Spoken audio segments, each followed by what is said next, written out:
嗱，作為一個大陸 agent 咧，跟住係面向港澳客戶嘅一個我，咁我想同大家解釋兩件事。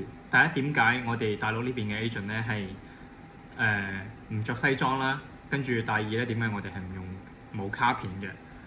第一個咧就係、我哋呢邊其實係冇牌照嘅，我哋呢邊90%嘅 agent 都係冇牌照嘅。我哋有一個證咧係房地產經紀人嗰個證啦，反正係類似咁嘅證。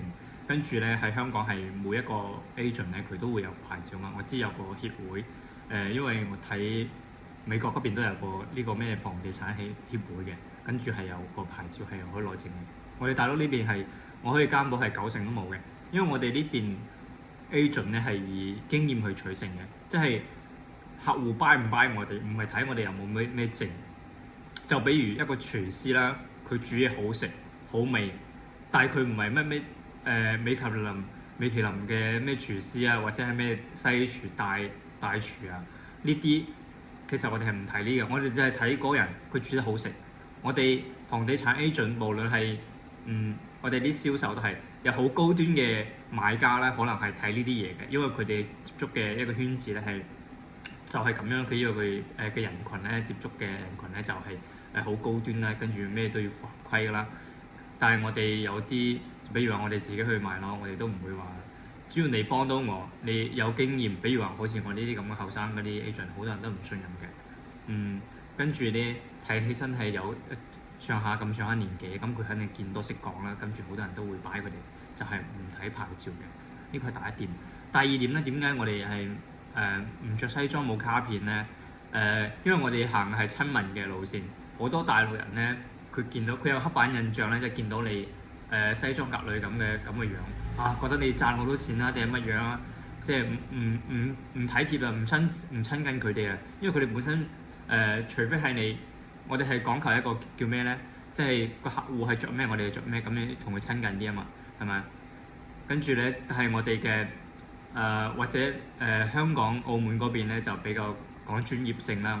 據我所知係講專業性，所以佢哋有時會同我講：點解你唔着西裝咧？咁我哋大陸呢邊咧唔着西裝嘅講俾我哋親近，所以我哋會稱呼嗰啲買家叫咩啊？大哥大姐，就唔會話先生，又唔會話小姐，就係因為同佢親近啲咯。佢會覺得哇，你同我好熟喎，咁我會買，即係我跟你買樓啦。所以我哋呢邊咧就會比較為咗親民，跟住咧就會話唔著西裝啦，同佢保持一個即係唔會保持一個太遠一個距離咯，唔會覺得你個人好冷淡嘅，所以我哋就唔着西裝咯。跟住我都講翻啦，我本身咧點解中意着西裝？第一咧，我主要係面向港澳客群體嘅，跟住咧就係我覺得着西裝去見客係一個尊重嚟嘅。所以就算係面向我哋大陸呢邊嘅客戶咧，我如果係知情嘅情況下，即係我同佢預約咗嘅情況下，我都會盡量去著正裝嘅，跟住去同佢見面。我覺得係一種尊重，係一種我嘅服務嘅態度。因為我哋本身都係一種民啊嘛，邊會有咩親民咧？係咪先？你係買家，我提供到俾你嘅乜嘢，我就係想提供我嘅服務俾你，仲有我對你，我尊重你呢個客戶嘅，所以我會着正裝。跟住就係點解我哋冇卡片啦？因為我哋依家我哋有企業微信，就等於係咩 WhatsApp Business 啦。跟住就係有一個認證嘅工作認證嘅一個微信嘅帳號 WeChat 嘅帳號，叫企業微信。我哋有企業微信就證明咧，我哋喺呢個集團一個員工。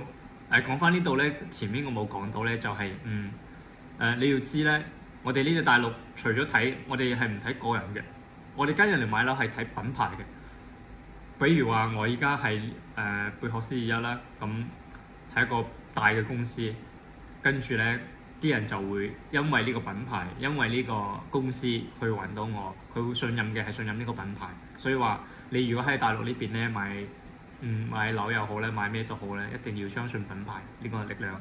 因為就算我做咗乜嘢事情，我公司都會有後邊有公司去幫你去解決。走到和尚走唔到廟嘛，有句話叫呢個就係點解我哋呢邊冇牌照咧，但係依然因為我哋呢邊都有買樓啊嘛，冇可能話我哋呢邊啲人就大陸呢邊啲人佢就哇買樓就好求其，都唔求其嘅。但係佢會相信我哋背後公司嘅力量，所以我就點解都會加入呢啲咁嘅大公司啦。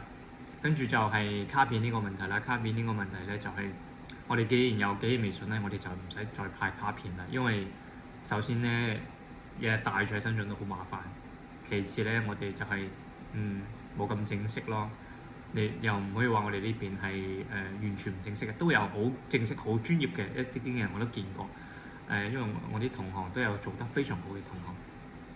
嗰啲咧基本上都係面向啲好高端啲客群嘅。就唔係話佢哋揀客啦，又唔係話我哋點，即係意思係咧，即係有啲人咧，如果佢係注重呢啲嘅客戶咧，我哋都會係相應翻係做翻啲專業嘅嘢。比如話我就會有卡片，有啲人佢就冇卡片，因為我哋唔興啦，所以就冇。就係解答呢幾個問題咯。